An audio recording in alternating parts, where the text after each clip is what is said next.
never an expert in a project you're handed. Yep. You're the project manager. It's not your job to be the expert in that particular area. It's your job to get that project managed to its completion point. Welcome to Manage This, the podcast by project managers for project managers. Every couple of weeks, we meet to try to get to the heart of what you face every day as a professional project manager. And we do that by talking with people who are right there with you, facing their own challenges and finding their own solutions.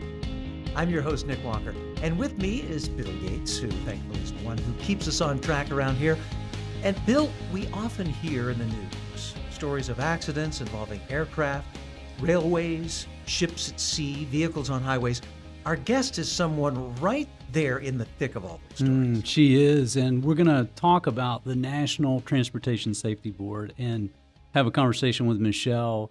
And I'm fascinated in seeing how does a project manager manage the situations that she deals with the high impact that it has, the high visibility, and just the high stakes of these types of projects. Yeah, let's get into this just by talking a little bit about the National Transportation Safety Board. The NTSB is an independent federal agency charged with investigating every civil aviation accident in the U.S. and other significant accidents on land and sea. It also issues safety recommendations aimed at preventing future accidents. Listen to this number, 14,900. That's how many safety recommendations the NTSB has made in its 52 years of existence. And more than 80% of them are implemented. We're looking at kind of a different approach to project management today with our guest, Michele Beckjord. Michele is the Supervisory Investigator-In-Charge for the NTSB, Office of Highway Safety. She has a BA in Criminal Justice from American University and a Master of Forensic Science from George Washington University. She has worked for the National Transportation Safety Board since 1995 and has served as a Senior Survival Factors Investigator and Senior Project Manager. Ms. Beckjord has led investigations of major highway crashes involving school buses, motor coach fires, and bridge collapses. As a project manager, she's also taken the lead role in managing major investigative hearings, safety forums, and workshops. Michele, thank you so much for joining us on Manage This. And we want to start by just hearing more about your position as the Supervisory Investigator-In-Charge and Project Manager for the NTSB Office of Highway Safety. What does that entail? Well, I'll start with the Supervisory Investigator-In-Charge. We call it an IIC for short. What the IIC does is lead a team of investigators, and each of our investigators have a different background or specialty area they focus on for every investigation that we send a team out. We have 3 teams in the Office of Highway Safety that covers the entire nation. And so I am one of 3 IICs. My team and all the teams are composed of a human performance investigator, survival factors investigator, a vehicle factors investigator, highway investigator, and then a motor carrier. And so each of those guys has their niche in the investigation. And of course, there's a lot of crossover. So, for example, our motor carrier investigator is going to go to, let's just pick Greyhound. If we have an investigation involving Greyhound, he will actually go to the motor carrier's location and look through their files and look at their driver qualifications. And so, but you're also going to have a human performance investigator that wants to know exactly what the driver was doing. They'll work in tandem. Also, our vehicle investigator is going to be putting that vehicle up on a lift, getting in there and looking at all the mechanical systems to make sure everything was functioning as it should have. Our survival factors investigator will do the interior of the vehicle. So if it's a motor coach, looking at how did somebody get injured or killed inside the motor coach, and then working with the vehicle investigator to see what type of seats were in there, what type of belts, when was this built, what was any retrofit that might have been done. So everybody works very closely together, but they each have their own area. And Michele, is it often that these 3 teams are working at the same time, working investigations at the same time? We have multiple investigations ongoing all the time. So we spend 2 weeks on call, 2 weeks in backup, and 2 weeks off call. So each team does that rotation to cover a 6-week period. However, if one of our teams gets sent out on a major crash investigation, the next team in backup may need to go out if there's another large one that happens so that we don't miss out on an opportunity to make a difference. Hmm. And so you need to be right near your phone and you have a go bag with you and you launch out to wherever that accident would be. We say launch, but if you were talking about deployment, we would go to wherever that accident happens anywhere in the US. Right now, as a project manager, which I'm sort of transitioning out of that role, but I've been doing that for about 18 years, Hmm. the project manager takes the reports that those investigators write and they turn it into the product that the board votes on. Our 5 politically appointed board members will vote on what we present to them in a report fashion. That's what you end up seeing published on the web that we can then make recommendations and everyone can go and read the entire report, the factual and the analysis of what happened, why we think it happened, what we think the probable actual cause of that either accident, whether it's a bridge collapse, a motor coach rollover, a school bus fire, what caused that to happen. So that final product is what I manage as a project manager. So an investigator in charge will do the investigative part and then work hand in hand with the project manager once that investigation's over to turn it into a report and get it before the board members. That makes sense. So the deliverable is that final report. That's what the project manager is ultimately responsible for. Absolutely. You're responsible for the final product of a report, but encompassed in that report are all of our safety recommendations. Right. So even as a project manager, so let's say, for example, I just finished a report on Oakland, Iowa school bus fire. All the recommendations in that product will then also tie back to me until they all get closed out by the recipients. They will contact us and I will work with them on that. So the product never really fully ends, but as a general rule, your product is that project. That project is the report, and the Right. report is telling the story of the investigation. Michele, give us a sense for the mission and the core values of the NTSB. Well, the core values, there's 4. So you have transparency, you have integrity, you have independence, you have excellence. And so those are relatively new terms that we put out there recently. It used to just be that our mission was investigating accidents that happen in transportation, determining the probable cause, and issuing safety recommendations so that we can try to prevent that type of accident from happening again. Over the last several years, we wanted to develop more of a core value that we could put out there so people really understood it wasn't just a mission for us, it was how we went about doing that mission that we take a lot of pride in. And that's where that transparency comes about, that we let the entire public know everything we're doing from start to finish and how we got to where we are at the end with that project that I put forward to the board members. Now, do you ever work with disaster response teams and those sort of resources to help meet the needs of the victims themselves, the families of the victims, that sort of thing? Absolutely. So as soon as we hear about an investigation or an accident that's happened, we have folks in what we call our response operations center, and they monitor all the television stations and they monitor all incoming calls from across the nation reporting accidents to us, whether that's aviation, rail, marine, any of those.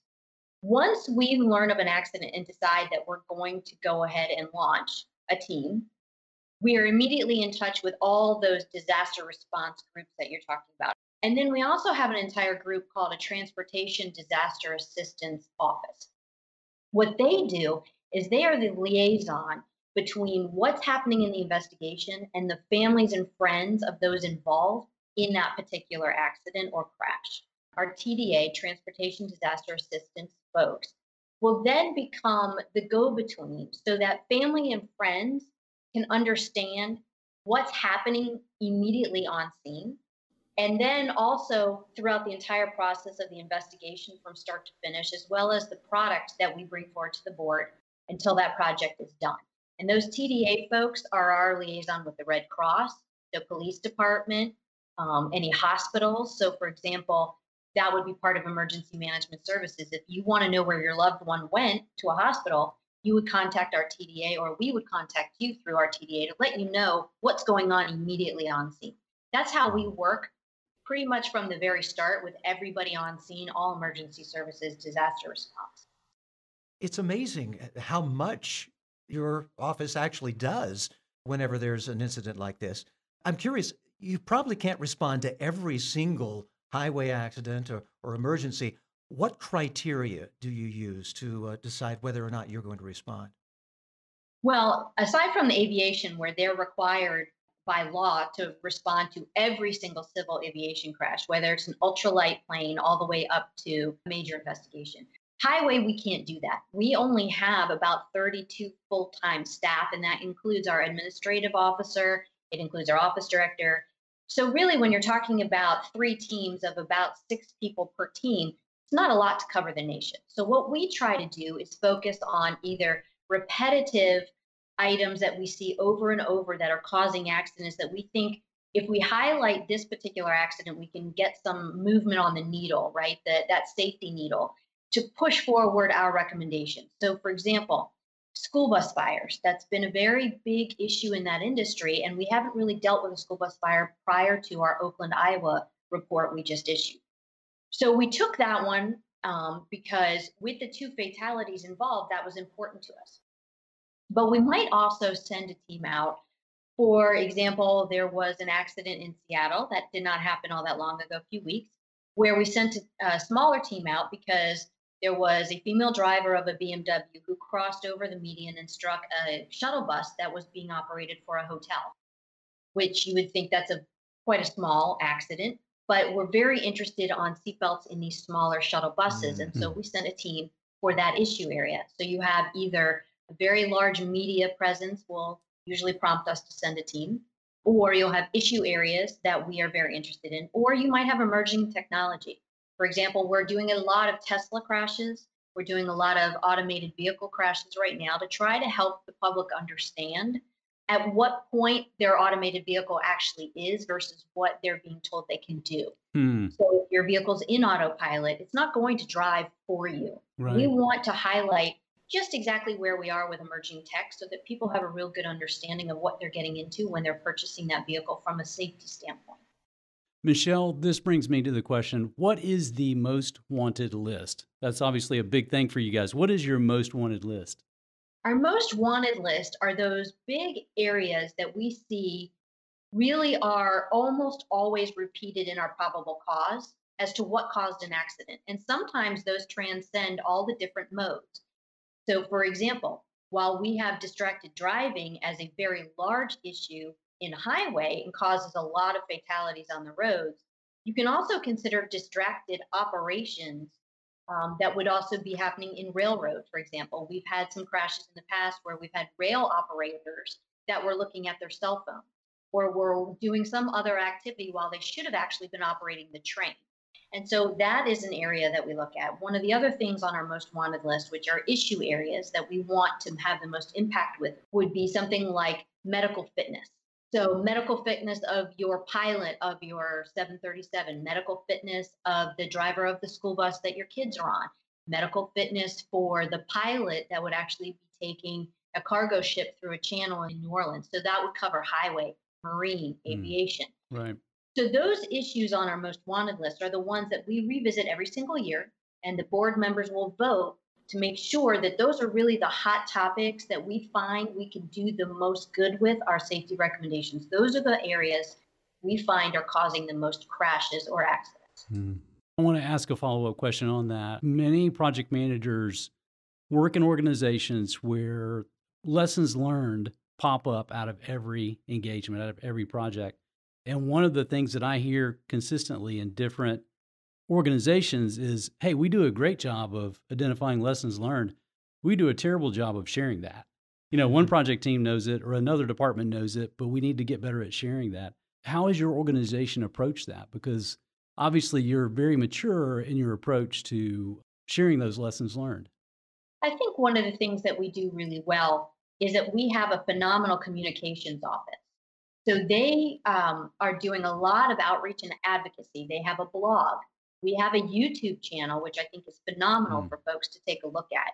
That will walk you through. We've been doing a lot of videos recently that if somebody doesn't want to read a cut and dry product, they can actually go in and watch the video. So, for example, on the El Faro disaster, which was the large cargo ship that sank during the hurricane a few years ago, we have a very good video that's out there that's actually now been turned into things like Disasters at Sea by the History Channel. So, what we try to do is we produce both video for folks to watch as well as PowerPoint presentations. We have a blog. We have on our website ways for folks to go in and get sort of a shorter synopsis of an accident. They can really just look at it and understand it and walk away with the lessons learned a lot easier than maybe going through a 100-page report that might be very technical for industry, but not so great for the general public. We also do a lot of going out and talking to folks. I do quite a few speeches in the school bus industry, but we send folks out all over to work to present our safety recommendations. And to us, that's another way of sharing lessons learned. We'll do what we call a safety alert. That will give you a highlight of what happened in an accident and the real crux of what we want you to focus on to fix something in your own agency. We're trying to get you to learn from this and make quick changes in your own company that actually will set in effect other additional fixes that you might not even know you need. And that's kind of where we think that lessons learned can really be helpful. Does your agency follow up on these things? Do you go back and make sure that actually they have learned something? As a matter of fact, we do. So our safety recommendations process, we issue them in the board meeting. We put them in the report. We send letters to the recipients. But it's not like that's the end. Our safety recommendations office has a requirement that they have to check in constantly with the recipients to see where they're at. And we will classify how those recipients are doing implementing what we've recommended. But we have a continuous database that's always tracking all of our recipients, what the recommendation was, what accident it was issued in, and what they're doing. And a lot of times we get feedback in letter format, and all of that's available to the public, part of our transparency value, that folks can go in and quickly look up a recommendation and say, oh, okay, so that agency is actually doing something. Here's where they're at. For example, seatbelts on school buses. We issued a recent recommendation out of the Oakland, Iowa report on some fire suppression systems, but also in a special investigation report on school bus rollovers that we want every state to require lap shoulder belts on their school buses. Well, Iowa just passed the rule that every new school bus will now require seatbelts of lap and shoulder kind on their school buses. So we wouldn't have closed that recommendation to them until they got back and told us, yep, we've actually passed that law. And so now we can say closed acceptable response because they've done what we've asked. And so it's a continuous upkeep with those folks. You have told us and hinted at some of the projects you've worked on in the past. I'm just curious, are there any that our listeners would be familiar with that you've worked on that you can share just a little bit about some of the bigger projects, maybe some of those having to do with your most wanted list? Sure. About 3 years ago, we had a school bus rollover crash in Chattanooga, Tennessee. And it killed 6 young kids right around Thanksgiving. And that one made the news. It was very, very, I would have to say, high profile, just because of the time of year and because the driver was speeding and some of those other factors. And I think that working on that accident and kind of bringing it forward and going out and talking to folks after that project has been done has been really informative, because a lot of folks, they don't know what to do when they want to complain about a school bus driver, because a lot of the parents had. So there's a lot of things that we're projecting out there from these. It's not just that it rolled over and that's the cause. And I think a lot of the projects that I've worked on, like, for example, that would be in the most wanted list because he was looking at his telephone and he was actually talking on the phone when he actually then went speeding through a curve, couldn't recover in time and rolled over. So there were multiple parts of that accident investigation that were on the most wanted list. One was seatbelts on school buses, because our most wanted list topic is occupant protection. The other one would be distracted operations, whether it's distracted driving in his case, or the third one would be kind of oversight of your safety culture. And so that's kind of those are the areas that we're looking at. Michele, with you bringing this up, I need to ask this question. It's about burnout, emotional burnout in particular. I look at the role that you play and the staff there at NTSB and just the severity of the projects, the cases that you guys are working. And I'm amazed that you're able to somehow not burn out emotionally. You know, many times these incidents involve death or others being hurt, and you see the impact that it has on families. How do you guys avoid burnout? How do you stay emotionally balanced and charged? It's hard. We do have a very difficult job. I think one of the things that people forget is that even though we've left the accident scene, we're taking all of that information with us. And on a daily basis, everything we write about, everything we talk about involved a tragedy. And I think one of the ways that our folks, there's a couple ways our folks deal with it. Number one, a lot of them are former law enforcement, and they've seen a lot of this in their own communities. And so bringing that with them to the board, they have a coping mechanism they've already used for the past however many years before they came to the NTSB. A lot of them spent 20 years in law enforcement before they came to the NTSB. The second part of that is that we have really good folks in our transportation disaster group who know how to provide advice if we want to go talk to them about it. Hmm. But I think the third part of it is we're such a small agency, but we have a huge impact with our recommendations, and seeing what can be done and what is being done by what we produce helps alleviate some of that stress and some of the, I guess, emotional impact of dealing with families, because there's times that I'll go to an accident scene and folks, they know who we are, and they will talk about what they've followed that we've done in the past. And it kind of gives you like that little bit of a bump, like, okay, I can do this, because it comes with a much bigger benefit than the detriment that you might be taking on in that particular time.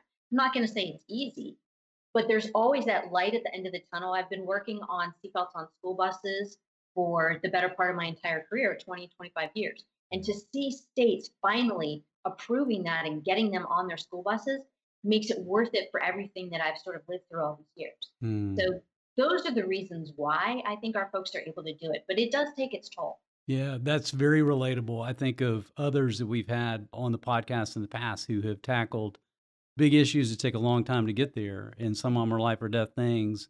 And having, like in your case, you can visualize a school bus that's now safer for the children, those that are on it, because of the seat belts and the mechanisms and the recommendations that you guys have made. And that visualization and being able to see, kind of that future state has to drive you for all those months and years where you're pushing to get it done. So I get that. It's a great impact that the team has. I'm sure that keeps you guys all fired up. It is important. I've actually had conversations with families that I don't know, will explain to them what's happening in the investigation. And I think that is the bright light, because they know who we are, or they'll Google us. Now that I know who you are and what you can do, it means something to me that something will come out of this. I think that was one of the biggest things that I found as an actual reward in the job. And so I can appreciate how much impact it has in the community, but also impact for us as people. I mean, this has been one of the most rewarding 20 plus years I've ever had of work, but I've only ever worked at the NTSB. And so and that's why I've stayed, because I love it so much. Michele, I'm just curious. Every project has stages that it goes through from start to finish. Your investigations obviously must have stages. Can you just briefly take us through some of those stages? And if you'd like to use a project that you've recently handled, you can use that as an example. But I'm just curious about what steps are taken. Well, I'll give you my most recent project that I'm currently at almost the tail end of it. And it occurred in Miami, Florida. It happened in March of 2018. And that was when Florida International University was building a pedestrian bridge across Southwest 8th Street. And that pedestrian bridge, in the middle of being constructed, actually collapsed and fell down onto the street. And it killed and injured 16 folks because they were in their cars or they were walking or bicycling, and additionally, the bridge construction crew. So we sent out a major team on that accident. Our Chairman Sumwalt, went there along with an entire team.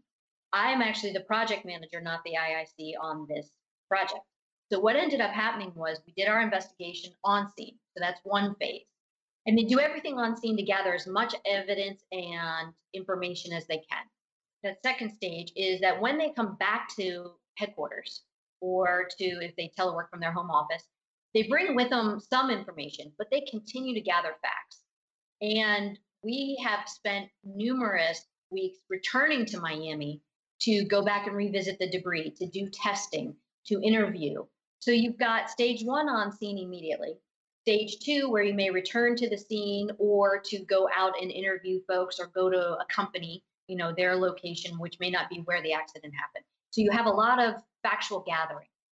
We'll send out a preliminary report on our website to tell the public what's happening. Then from there, we just continue that investigative gathering. Then the team will take all their facts, they'll write an analysis. So as a project manager, that's where I become really involved. I go out to the accident scene so I can see it with my own eyes. It's always better to be a project manager that has a real touch and feel for what project you're working on. Yes. So then once those guys finish their factuals and their analysis phase, they give all their reports to me. I start to write. That's the next phase. They've populated a public docket of all the factual information. That next phase is I'm writing the report. At this particular stage, it's now what we call report development. That's that sort of mid-level. Investigation is done, report development. There might be some extra research that's being done, but at this stage, I'm putting it all together as my project. Once I've finished writing the report, it goes through multiple interior reviews, just like any project would. You have a lot of people that kind of come in and take a look at it. We get to where I'm at with the Miami report right now. Then we produce it for the board. We hand it to them, and that's what we call on notation. That means the board members have it. They can look in the docket at facts. They can go back through and read the entire report, factual and analysis. Now, they're not allowed to meet on it. I'll tell you why in a moment. But they're reading it, they're digesting it, they're understanding it, they're taking notes. Then what happens is we take it to what's called a public board meeting. It's called a sunshine meeting. The reason it's called that has to do with our core value of transparency again and integrity. The board members will not discuss that report unless they're all together by law in front of the general public. So that is when we will do small PowerPoint presentations about our specific areas. Like, for example, our human performance investigator might talk about what he found in the accident. So there's kind of this visual storytelling for the general public and for the board members. Once that's all done, they will grill us with all kinds of questions about the investigation. They'll grill us about the analysis, what we found, and why we're making recommendations that we're making, because they are the ones that sign that product at the end. It's their signatures that go on it, not ours. So that sunshine meeting can last anywhere from an hour to 4 hours. Wow. And is that the whole team, Michele? Is that you and all the team? It's all of our managers, it's our team, and folks can come to this. They can come and sit in the audience if they want to. They can't participate, but they can be there in person. And we also webcast it so that anybody across the nation can watch when they want to. That board meeting, the board members vote on that product. And if they vote to pass it, is usually the best outcome. Like they will in Miami. We're anticipating that Miami board meeting will be October the 22nd. So I'm getting my project ready to hand it to them next week for their 30-day review. When we're at that board meeting, we anticipate all the involved parties to also be there, people that would have been on the investigative side. So factually, that would be Florida International University. It would be the folks that were constructing the bridge, which is big bridge design. So those parties that were involved in the investigation in our party system and as part of the investigative outcome, they're there at that meeting. Once those board members vote on it, that product is done. It then gets published within a few weeks because, we need to do some technical cleanup, but that's where it's at. And then we start to wait for those safety recommendations to be sent to the recipients and for their response. Michele, I've got to ask you this question. I am thinking that, let me just ask you this straight up. Do you have a law degree? I do not.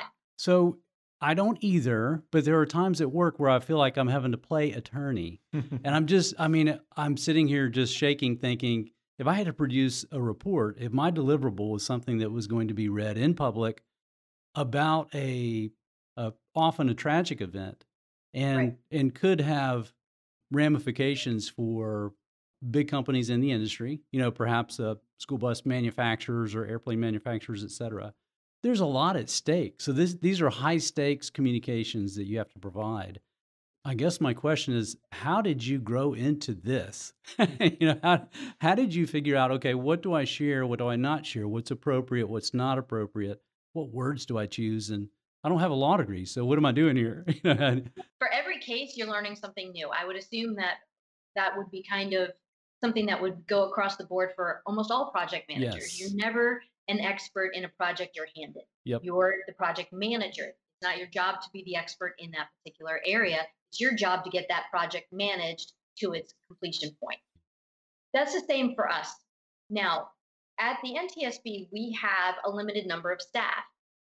So we have to rely on what we call the party system. The party system involves those folks with technical expertise of their particular transportation area, whether, like, I'm going to pick Boeing.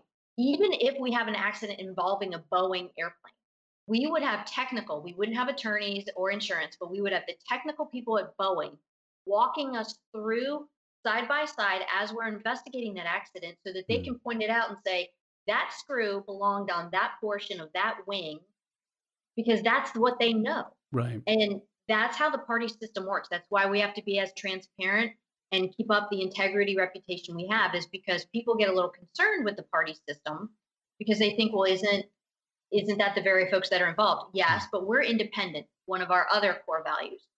While we take what they have to say on a technical level, we still do our investigations ourselves. So, for example, in the Miami bridge collapse, I had to learn a lot about bridge construction. Mm. That's part of being a manager, is that I had to learn enough to get it done appropriately, but not enough to where I needed to go out and get a PhD in it. That's what I Right. have the party system for. Mm. We get all of their documents from all the involved parties. So we have all their bridge plans, we have all of their email communications, a lot of those kinds of things. So when we put a product forward, yes, there is a timeline and it can get very, very stressful. We are very confident in what we find because we have done a very thorough investigation and all of our folks have expert areas. Sometimes we need to reach out and hire other experts to come and assist us. For example, Federal Highway Administration is known for bridge construction and oversight. We worked with them to do a lot of the work on the Miami bridge collapse because of their level of expertise, and they're another federal agency that can work with us on that. So that's where there's a lot of sharing, and you also know as you go through your project, particularly when you do a phase called technical review with your parties, where you present to them a write up of all your factual information, they can come back and tell you if you had it correct. Mm. That's a point in time where they can tell us, technically, you've got everything accurate. That's why we are pretty confident when we go to the board. What advice do you have to project managers who are in a situation like you are, where you rely on other subject matter experts to provide you with great data that's going to be a part of your product? How does the project manager know who to trust and know when they're being, let's say, misled or not getting really accurate information? What advice do you have? Well, keep digging. Okay. And I think the best thing that you can possibly do is recognize that folks want to help. So it's all about the approach and how you ask them for that help. So if you don't necessarily have all the information that you need, you can ask others for it. One of the things that I've learned as a project manager is that I don't ever assume I know something, even if I've written about it multiple times before. There's always somebody else that knows something you don't know. And so you just ask. And I think that to me is the quality of a good manager, is to let the people who know what they're talking about talk about it. Those folks talk about what they know. And that's how a good project manager can rely on the information they receive, is by making sure everybody has a voice and you don't always go to one single point of contact. Michele, as we wrap up our time here, I just want to ask you, you mentioned earlier that part of the job satisfaction that you have in your position comes from the positive changes you've seen from the work you've done. Can you just list a few of those changes, maybe that would be very visible to us, that you have seen come out of investigations you've done? Sure. One of the biggest surprises that I found in my investigative career was that folks that are involved in accidents or their families want to talk to us. At first, you would think, well, they're in the midst of a tragedy, I shouldn't necessarily approach them. But it's actually the opposite. They will call and ask to be interviewed. They will call and ask to tell us information. And so, what I would speak about directly is, for example, we used to do a lot of investigations of motor coaches, and I'm sure we still will for a while, where the motor coach would roll over and you would have folks that were ejected. And over 20 plus years, we had lots of folks telling the NTSB there's no way we would ever put 3-point seatbelts on motor coaches. It's too expensive. It's not what people want. As it turns out, Congress mandated that there needs to be a lap and shoulder belt on every motor coach built after the year, I believe it was 2017.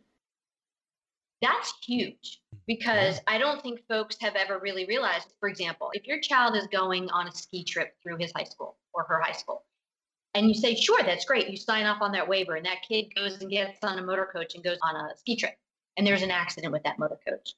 It's almost eye-opening to folks. They didn't ever realize there was no seatbelt on that motor coach. And they would come and ask me why, as I'm interviewing. Why was there no seatbelt for my child? And now I can say there is now because of all the investigations we've done, because of how many times Congress has heard us ask for that and recommend it. Now that's showing up on those motor coaches. So the next time your kid gets on a motor coach, find out if there's a seatbelt on there. That's a very visible opportunity to see what the NTSB has done. Other things would be electronic stability control. Maybe you might not necessarily know that's on your school bus, but you certainly see it as an option and now a standard on a car you're going to buy, and you're happy about that. We got those on school buses. And so that's part of what we do that I can see a visible result, because an electronic stability control mechanism might very well have helped in the Chattanooga, Tennessee case where those 6 kids were killed because that driver lost control of that vehicle because he was speeding. Electronic stability control helps even in your car when you start to lose traction to restabilize your vehicle. And those are sort of the things that we see as technologies being put on vehicles as a result of our safety recommendations. Our recent Oakland, Iowa investigation of the school bus fire, based on some of our recommendations, some of these school systems and states are now requiring that all school buses have fire suppression systems on them. That can make a huge difference, a life or death difference, when a fire, which can progress through a school bus in under 4 minutes, from start to finish, like a complete engulfing, that can get all the kids off. And so those are some of the products that we know are out there. Folks might see the school bus fires and go, oh my gosh, but now they can understand we can get those put out faster because we've made the recommendation to do that. I hope that answers what you were asking. Yes, I appreciate that. Where can we find out more about the NTSB and about current projects? NTSB.gov. So between ntsb.gov and going onto YouTube and entering NTSB videos, you'll see all kinds of videos. Like I said, the El Faro marine disaster, anything that we might be putting out there for the public to know is going to be on YouTube. That's actually a faster way to find things. But our website will show you upcoming board meetings. It'll show you current investigation status. It'll show you where our investigators are, because there's a map with pins telling you where we're at that particular time, what we're looking at. So our website is a very useful place. And those final reports, are those available there too? They are. Wow. For example, if you went to ntsb.gov and then you typed in Oakland, Iowa, the PDF of that accident report will be right up there available for you. Or school bus safety on our website brings up a whole web page just of all the investigations that we've done recently on school buses and links to the reports. You can grab the PDF right from there, or a small summary if you're more interested in reading a couple summary pages rather than a full report. Michele, we thank you so much for taking the time with us. We have a gift just to thank you for the time. This is the official Manage This coffee mug. We're going to send one of those to you. And it's large enough for all the coffee we need as project manager. It's a big one. Yes, it is. Thanks again. Thank you so much. It was a pleasure. Before we go, I'd like to take this opportunity to say thank you to those of you who have taken the time to comment on our podcasts. Your comments on Google, Apple Podcasts, Spotify, Stitcher, and other podcast listening apps have helped us tremendously. We're always open to your suggestions, so keep them coming. And feel free to also leave us a message on velociteach.com or on social media as well.